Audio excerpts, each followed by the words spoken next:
Welcome to Sri Rajiv Gandhi IAS academy. Friends, இந்த வீடியோவில் ஜூலை 25 மற்றும் 26 தேதிகளுக்கான கரண்ட் அஃபேர்ஸ் எல்லாமே பார்க்க போகிறோம். சரி, வாங்க பார்க்கலாம். ஃப்ரெண்ட்ஸ், இந்த வீடியோ நோட்ஸ் எல்லாமே கீழே பிடிஎஃபாக டிஸ்கிரிப்ஷன் கொடுத்துருக்கோம். அதெல்லாமே கிளிக் பண்ணி டவுன்லோட் பண்ணிச்சிங்க. அப்புறம் நம்ம டெலிகிராம் குரூப்போட லிங்க்மே கீழே டிஸ்கிரிப்ஷன் கொடுத்துருக்கோம். அதிலேயுமே கிளிக் பண்ணி ஜாயின் பண்ணிங்க. நம்முடைய டெலிகிராம் குரூப்பில் கரண்ட் அஃபேர்ஸ் குவீசஸ் நடத்திட்டு வரோம். நீங்களுமே ஜாயின் பண்ணி அட்டன் பண்ணிக்கலாம். ஓகே, சரி வாங்க பார்க்கலாம். ஃபஸ்ட்டு, இந்தியாவிலிருந்து யுனெஸ்கோ உலக பாரம்பரிய களப்பட்டியலில் 45வது தளமாக சேர்க்கப்பட்ட பகுதி எது? இதற்கான ஆன்சர் சாரநாத். இப்போ பார்த்தீங்க அப்படின்னா சாரநாத் நம்ம இந்தியாவை சேர்ந்தது. இதை இப்போ யுனெஸ்கோ உலக பாரம்பரிய களப்பட்டியலில் சேர்த்துட்டாங்க. இது உத்தரப்பிரதேசத்தில் தான் இருக்குது. யுனெஸ்கோ உலக பாரம்பரிய குழுவுடைய 48வது அமர்வு இப்போது தென்கொரியா நாட்டுடைய பூசான் அப்படிங்கிற பகுதியில் நடைபெற்றது. அங்கே தான் இதை சேர்த்துருக்காங்க. இந்த சாரநாத் அப்படிங்கிறது புத்த மதம் தொடர்பான புனித தலம். புத்தர் ஞானம் பெற்றதற்கு பிறகு இங்கே தான் முதல் முறையாக உரையாற்றியிருப்பார். இங்கே இருக்கிற ஒரு மான் பூங்கால தான் உரையாற்றியிருப்பார். அடுத்தது, தற்போது தன் பதவியை ராஜினாமா செய்த மத்திய கல்வி அமைச்சர் யார்? இதற்கான ஆன்சர் தர்மேந்திர பிரதான். இப்போ பார்த்தீங்க அப்படின்னா மத்திய கல்வி அமைச்சராக இருந்த தர்மேந்திர பிரதான் தன்னுடைய பதவியை ராஜினாமா பண்ணிட்டார். எதனால் அப்படின்னா டெல்லியில் மாணவர்கள் நடத்திய போராட்டங்களை தொடர்ந்து ராஜினாமா பண்ணிட்டார். இதனால் மாணவர்கள் போராட்டம் பண்ணாங்க அப்படின்னா இந்த ஆண்டு நடைபெற்ற நீட் யூஜி எக்ஸாம் இதில் வினாத்தாள் கசிவு நடந்தது. அதே மாதிரி அதில் நிறைய முறைகேடுகள் இருக்குது அப்படின்ற மாதிரி குற்றச்சாட்டு எழுந்தது. இதனால் மாணவர்கள் போராட்டம் நடத்தினாங்க. அப்போ இனிமேல் இந்த நீட் எக்ஸாம் இருக்குல்ல, இனிவரும் காலங்களில் இந்த தேர்வை கணினி சார்ந்த தேர்வு முறைக்கு மாற்றுறதுக்கு மத்திய அரசு முடிவு பண்ணியிருக்காங்க. அதே மாதிரி இனி கல்வித்துறை அமைச்சராக கூடுதல் பொறுப்பு யாருக்கு கொடுத்துருக்காங்க அப்படின்னா பிரகலாத் ஜோஷி அவர்களுக்கு கொடுத்துருக்காங்க. அவர் ஏற்கனவே பார்த்திங்கன்னா நாடாளுமன்ற விவகாரங்கள், சுரங்கங்கள் மற்றும் நிலக்கரித்துறையுடைய அமைச்சராக இருக்கார். ஃப்ரெண்ட்ஸ், நம்ம ராஜீவ்காந்தி ஐஏஎஸ் அகாடமியில் இந்த ஆண்டு நடைபெற போகிற டிஎன்பிஎஸ்சி குரூப் 1 ஃபிலிம்ஸ் எக்ஸாமுடைய டெஸ்ட் சீரிஸ் ஸ்டார்ட் பண்ணுறோம். ஸ்க்ரீனில் தெரிகிற இந்த நம்பருக்கு நீங்கள் வாட்ஸ்அப் பண்ணி இதில் ஜாயின் பண்ணிக்கலாம். அதே மாதிரி இந்த ஆண்டு நடைபெற போகிற டிஎன்பிஎஸ்சி குரூப் 2 குரூப் 2A எக்ஸாமுக்கான ஃபிலிம்ஸ் டெஸ்ட் பேட்சுமே நம்ம இன்ஸ்டியூட்டில் ஸ்டார்ட் பண்ணியிருக்கோம். ரொம்ப குறைந்த கட்டணத்தில் இதை நம்ம வழங்குகிறோம். ஸ்க்ரீனில் தெரிகிற இந்த நம்பருக்கு நீங்கள் வாட்ஸ்அப்பில் மெசேஜ் பண்ணி ஜாயின் பண்ணிக்கலாம். அடுத்தது, 16வது பிரிக்ஸ் சுகாதார அமைச்சர்கள் கூட்டம் தற்போது எங்கு நடைபெற்றது? இதற்கான ஆன்சர் சண்டிகர். இப்போ பார்த்தீங்க அப்படின்னா சண்டிகரில் 16வது பிரிக்ஸ் ஹெல்த் மினிஸ்டர்ஸ் மீட்டிங் நடைபெற்றது. இதற்கு தலைமை தாங்கியவர் மத்திய சுகாதாரத்துறை அமைச்சரான ஜேபி நட்டா அவர்கள். இதோடைய கருப்பொருளாக அவங்க என்ன கொடுத்துருக்காங்க அப்படின்னா உறுதித்தன்மை, புதுமை, ஒத்துழைப்பு மற்றும் நிலைத்தன்மைக்கான உருவாக்கம் அப்படிங்கிறது. Building for resilience, innovation, cooperation and sustainability அப்படிங்கிறது தான். பிரிக்ஸ் கூட்டமைப்பிற்கு இந்த ஆண்டு தலைமை தாங்குகிற நாடு எது அப்படின்னா நம்ம இந்தியா தான். அடுத்தது, சர்வதேச வகை 1 நீரிழிவு உச்சி மாநாடு 2026 எங்கு நடைபெறுகிறது? இதற்கான ஆன்சர் இந்தியா. இப்போ பார்த்திங்க அப்படின்னா இன்டர்நேஷ்னல் டைப் 1 டயபெட்டிஸ் சமிட் இந்தியாவில் நடைபெற போகுது. ராஜஸ்தானுடைய ஜோத்பூர் நகரில் தான் நடைபெறுது.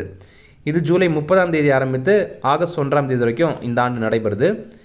இந்த டைப் 1 டயபெட்டிஸ் அப்படின்னா என்ன அப்படின்னா, இந்த கணையம் இருக்குல்ல, பேன்க்ரியாஸ், இதில் தேவையான இன்சுலின் ஹார்மோனை சுரக்காது அல்லது மிக குறைந்த அளவிலேயே இன்சுலின் ஹார்மோனை சுரக்கும். இப்போ ஒருத்தங்களுக்கு இந்த நீரிழிவு நோய் இருக்குது அப்படின்றத நம்ம கண்டுபிடிக்கணும்னா அதுக்கு 4Ts அப்படிங்கிற விழிப்புணர்வு இருக்குது. அதாவது 4 டீக்கள். அது என்னென்ன டீ அப்படின்னா, ஃபஸ்ட்டு டாய்லெட் அப்படின்னா அடிக்கடி சிறுநீர் கழிக்கிறதுக்கு ஒரு ஃபீலிங் இருக்கும். அடுத்தது, இரண்டாவதாக டர்ஸ்டி, அது என்னென்னா அதிக தாகம் ஏற்படும். மூன்றாவதாக டயர்டு, இது அதிக சோர்வு ஏற்படும். நான்காவதாக தின்னர், உடல் எடை குறையும். ஏன்னா இப்போ நிறைய பேர் பார்த்திங்கன்னா இப்போ ஒரு 20 வயசுக்கு மேலே இருக்கவங்களுக்கே டயபிட்டிஸ் வருது. ஆனால் அவங்களுக்கு டயபிட்டிஸ் தான் இருக்குது அப்படிங்கிறது அவங்க ஆராய்ச்சி பண்ணாதானே தெரியும், அதாவது டெஸ்ட் பண்ணாதானே அவங்களுக்கு தெரியும். ஆனால் அவங்க டெஸ்ட் பண்ணாமல் அமைதியாக இருப்பாங்க. ஆனால் இந்த 4 அறிகுறிகள் இருக்குது அப்படின்னா கண்டிப்பாக ஒரு வாட்டி டெஸ்ட் பண்ணி பார்க்கணும் அப்படிங்கிறது தான் சொல்கிறாங்க. அடுத்தது, மத்திய அமைச்சரவை ஒப்புதல் வழங்கிய பவ்யா ரசாயன் திட்டம் இது தொடர்பானது? இதற்கான ஆன்சர் ரசாயனங்கள். நம்ம இந்தியாவில் ரசாயனம் தொடர்பான தொழிற்சாலைகளை மேம்படுத்தணும் அப்படிங்கிறதுக்காக மத்திய அரசு ஒரு அறிவித்த திட்டம் தான் இந்த பவ்யா ரசாயன் திட்டம் அப்படிங்கிறது.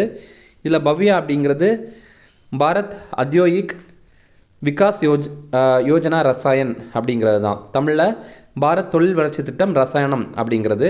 இதற்கு இப்போ மத்திய அமைச்சரவை ஒப்புதல் வழங்கியிருக்காங்க. இதற்காக மொத்த நிதி ஒதுக்கீடாக 3030 கோடி ரூபாய் ஒதுக்கீடு பண்ணியிருக்காங்க.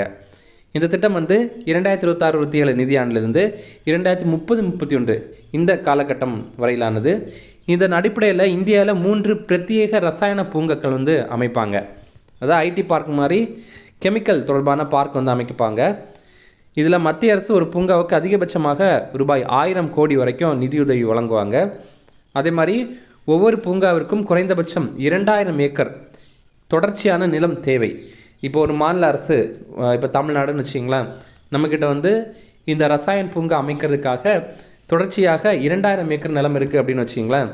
அதே மாதிரி மாநில அரசு குறைந்தபட்சம் ஒரு 500 கோடி வந்து முதலீடு பண்ணுறதுக்கு ரெடியாக இருக்காங்க அப்படின்னா மத்திய அரசு ஒரு 1000 கோடி தந்து அவங்க இதை வந்து பண்ணுறதுக்கு ரெடியாக இருக்காங்க, இந்த ரசாயன பூங்கா அமைக்கிறதுக்கு ரெடியாக இருக்காங்க. அதே மாதிரி இதில் தொழிற்சாலைகள் உடனடியாக செயல்படுற வகையில் ப்ளக் அண்ட் ப்ளே அப்படிங்கிற மாதிரியில் உருவாக்கப்படும். ப்ளக் அண்ட் ப்ளே அப்படின்னா என்னென்னா, உடனே உருவாக்கின உடனேயே அதில் வந்து தொழில் உற்பத்தியை வந்து தொடங்கணும் அப்படிங்கிறது தான். அந்த மாடலில் தான் அமைப்பாங்க. அடுத்தது, ருமேனியா நாட்டிற்கு கடந்த 30 ஆண்டுகளில் பயணித்த முதல் இந்திய குடியரசுத் தலைவர் யார்? இதற்கான ஆன்சர் திரௌபதி முர்மு. இது நம்ம ஏற்கனவே பார்த்துருப்போம். இப்போ திரௌபதி முர்மு அவர்கள் வந்து அரசு முறை பயணமாக ருமேனியா நாட்டிற்கு பயணம் மேற்கொண்டிருந்தாங்க. இப்போது 2028 ஆண்டை அவங்க என்ன அறிவித்திருக்காங்க அப்படின்னா, இந்தியா மற்றும் ருமேனியாவுடைய கண்டுபிடிப்பு ஆண்டு, India Romania year of innovation அப்படின்ற மாதிரி இந்தியாவும் ருமேனியாவும் சேர்ந்து தான் அறிவித்திருக்காங்க. இப்போது நம்ம குடியரசுத் தலைவர் அங்கே போனனால இந்தியா மற்றும் ருமேனியா இடையில் 3 ஒப்பந்தங்கள் வந்து கையெழுத்திட்டிருக்காங்க. அறிவியல் மற்றும் தொழில்நுட்ப ஒத்துழைப்பு ஒன்று.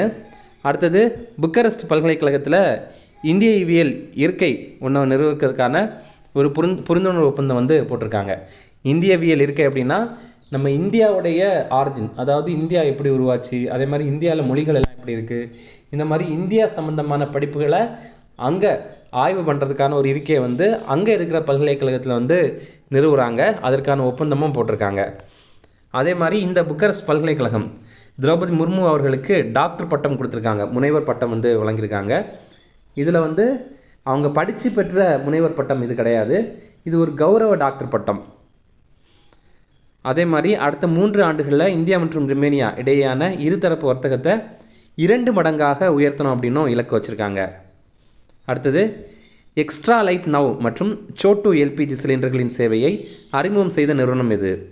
இதற்கான ஆன்சர் இண்டேன் கேஸ் நிறுவனம். இவங்க பார்த்திங்கன்னா 2 வகையான சிலிண்டரை வந்து இப்போது அறிமுகம் பண்ணியிருக்காங்க. ஒன்று வந்து இண்டேன் எக்ஸ்ட்ரா லைட் நவ் அப்படிங்கிறது, இது வந்து 10 கிலோ சிலிண்டர். அடுத்தது சோட்டு அப்படிங்கிறது 5 கிலோ சிலிண்டர். இதில் முக்கிய அம்சம் என்ன அப்படின்னா, நம்ம இதை ஆர்டர் பண்ணி 4 மணி நேரத்துக்குள்ளாடியே விநியோகம் வந்து பண்ணிடுவாங்க. அதுலேயும் இன்னொரு விஷயம் பார்த்திங்கன்னா, அது ரொம்ப எடை குறைந்தது, இது வந்து துரு பிடிக்காது. அதே மாதிரி உள்ளே இருக்கிற எரிவாயுடைய அளவை வெளியிலேருந்தே பார்க்குற ஒரு உடல் அமைப்பு இதில் இருக்குது. இந்த படத்தில் நீங்கள் பார்க்குறீங்கல்ல, இதில் வந்து இந்த வெள்ளை நிறத்தில் இருக்கிறதுல நீங்கள் வந்து கேஸ் அளவு எவ்வளோ இருக்குது அப்படிங்கிறதே கொஞ்சம் பார்த்து தெரிஞ்சிக்க முடியும். முதற்கட்டமாக கோயம்புத்தூர், புனே, குருகிராம் மற்றும் இந்தூர் இந்த பகுதிகளில் மட்டும் இதை தொடங்கியிருக்காங்க. விரைவிலேயே மற்ற பகுதிகளுக்கும் விரிவாக்கம் பண்ண போகிறாங்க. அடுத்தது, 23வது காமன்வெல்த் போட்டிகளில் பதக்கம் வென்ற முதல் இந்தியர் யார்? இதற்கான ஆன்சர் ஜான்டு குமார். இப்போ 23வது காமன்வெல்த் போட்டிகள் வந்து நடைபெறுது. இதில் இந்தியாவை சேர்ந்த ஜான்டு குமார் இவர் வந்து வெண்கல பதக்கம் ஜெயிச்சிருக்காரு. இவர் வந்து 190 கிலோ எடையை தூக்கி இந்த பதக்கத்தை ஜெயிச்சிருக்காரு. ஆடவர் பவர் லிஃப்டிங் கனரக பிரிவில் தான் இவர் சாம்பியன் பட்டம் வென்றிருக்காரு. சாம்பியன் பட்டம் இல்லைல்ல, வெண்கல பதக்கம் வந்து ஜெயிச்சிருக்காரு. இதில் பாரா அப்படிங்கிறது மாற்றுத்திறனாளிகளுக்கான போட்டி அப்படிங்கிறது தான். அப்போ இவர் வந்து ஒரு மாற்றுத்திறனாளி வீரர். இவர் பீகார் மாநிலத்தை சேர்ந்தவர். இப்போ 23வது காமன்வெல்த் போட்டிகள் வந்து ஸ்காட்லாந்து நாட்டுடைய கிளாஸ்கோ நகரில் தான் நடைபெறுது. அடுத்தது, பார்கவாஸ்திரா ட்ரோன் எதிர்ப்பு அமைப்பை உருவாக்கிய நிறுவனம் எது? இதற்கான ஆன்சர் எஸ்டிஏஎல் அப்படின்னா solar defence and aerospace limited அப்படிங்கிறது தான். இப்போ பார்கவாஸ்திரா அப்படிங்கிற ட்ரோன் எதிர்ப்பு அமைப்பை உருவாக்கியிருக்காங்க.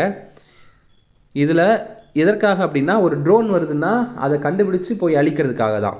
இது நம்ம இந்திய இராணுவத்திற்காக உருவாக்கியிருக்காங்க. முழுக்க நம்ம நாட்டிலேயே இதை உருவாக்கியிருக்காங்க. இது எதிரி ட்ரோன்களை நேரடியாக தாக்கி அழிக்கிற திறன் கொண்டது. பெரிய ட்ரோன்களை 10 கிலோமீட்டர் தொலைவிலேயே கண்டுபிடிச்சி தாக்கி அழிக்க முடியும். சிறிய ட்ரோன்களை ஒரு 6 கிலோமீட்டர் தொலைவில் கண்டறிச்சு தாக்கி அழிக்க முடிகிற திறன் இது கொண்டது.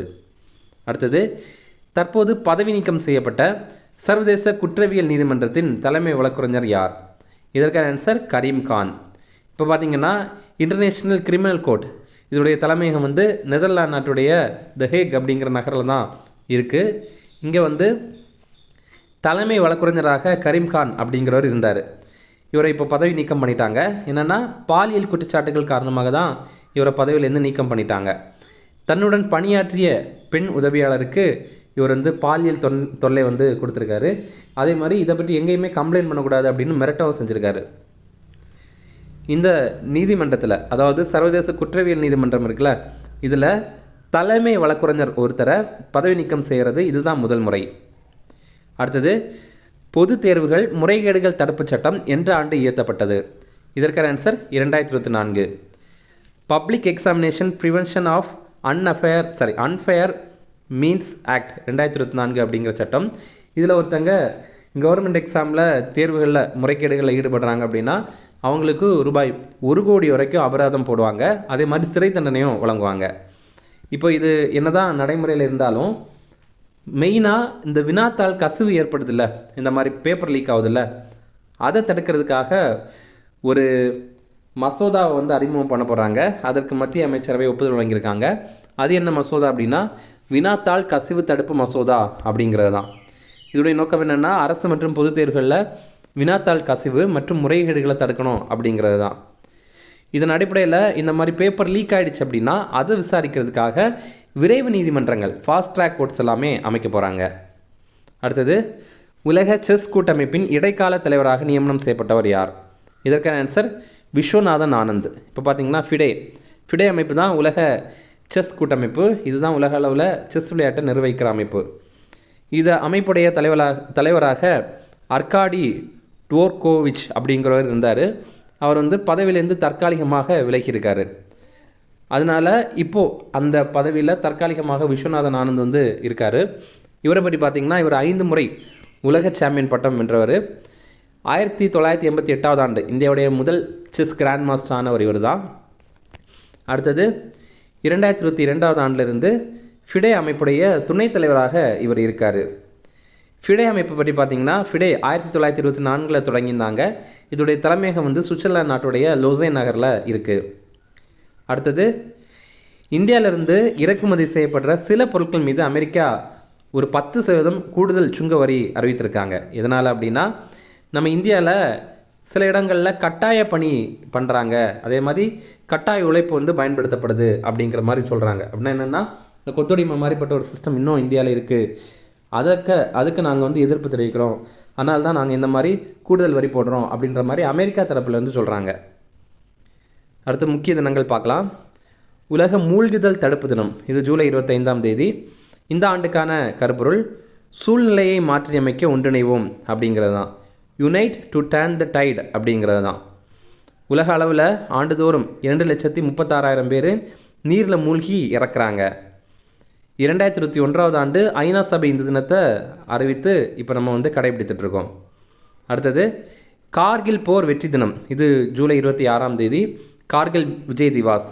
1999 ஆண்டு ஜம்மு காஷ்மீரில் கார்கில் பகுதியை பாகிஸ்தான் இராணுவம் கைப்பற்றியிருந்தாங்க. இதனால் இந்த பகுதிக்காக 1999 ஆண்டு பாகிஸ்தானோட நம்ம இந்தியா கார்கில் போரில் ஈடுபட்டிருந்தோம். இதில் கடைசியில் ஆப்ரேஷன் விஜய் அப்படிங்கிற நடவடிக்கை மூலமாக இந்தியா வெற்றி பெற்றிருந்தோம். 1999 ஜூலை 26ஆம் தேதி தான் நம்ம வெற்றி பெற்றிருந்தோம். அதான் நம்ம கார்கில் போர் தினம் அப்படின்ற மாதிரி கடைபிடிக்கிறோம். அடுத்தது, சர்வதேச சதுப்பு நில காடுகள் பாதுகாப்பு தினம், இது ஜூலை 26ஆம் தேதி. International day for the conservation of the mangrove ecosystem அப்படிங்கிறது தான். இந்த ஆண்டுக்கான கருப்பொருள் எதிர்காலத்திற்காக சதுப்பு நிலங்களை பாதுகாப்போம் அப்படிங்கிறது தான். Protect wetlands for our future அப்படிங்கிறது தான் தீம். சதுப்பு நிலங்களை பாதுகாக்க மத்திய அரசுடைய திட்டம் எது அப்படின்னா மிஸ்டி அப்படிங்கிறது. மிஸ்டியுடைய விரிவாக்கம் mangrove initiative for shoreline habitats and tangible incomes அப்படிங்கிறது தான். இனி ரிவிஷன் பார்க்கலாம்.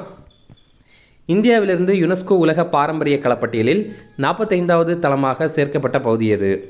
இதற்கான ஆன்சர் சாரநாத். அடுத்தது, தற்போது தன் பதவியை ராஜினாமா செய்த மத்திய கல்வி அமைச்சர் யார்? இதற்கான ஆன்சர் தர்மேந்திர பிரதான். அடுத்தது, 16வது பிரிக்ஸ் சுகாதார அமைச்சர்கள் கூட்டம் தற்போது எங்கு நடைபெற்றது? இதற்கான ஆன்சர் சண்டிகார். அடுத்தது, சர்வதேச வகை 1 நீரிழிவு உச்சி மாநாடு 2026 எங்கு நடைபெறுகிறது? இதற்கான ஆன்சர் இந்தியா. அடுத்தது, மத்திய அமைச்சரவை ஒப்புதல் வழங்கிய பவ்யா ரசாயன் திட்டம் எது தொடர்பானது? இதற்கான ஆன்சர் ரசாயனங்கள். அடுத்தது, ருமேனியா நாட்டிற்கு கடந்த 30 ஆண்டுகளில் பயணித்த முதல் இந்திய குடியரசுத் தலைவர் யார்? இதற்கான ஆன்சர் திரௌபதி முர்மு. அடுத்தது, எக்ஸ்ட்ரா லைட் நவ் மற்றும் சோட்டு எல்பிஜி சிலிண்டர்களின் சேவையை அறிமுகம் செய்த நிறுவனம் எது? இதற்கான ஆன்சர் இண்டேன். அடுத்தது, 23வது காமன்வெல்த் போட்டிகளில் பதக்கம் வென்ற முதல் இந்தியர் யார்? இதற்கான ஆன்சர் ஜாண்டு குமார். அடுத்தது, பார்கவாஸ்திரா ட்ரோன் எதிர்ப்பு அமைப்பை உருவாக்கிய நிறுவனம் எது? இதற்கான ஆன்சர் SDAL.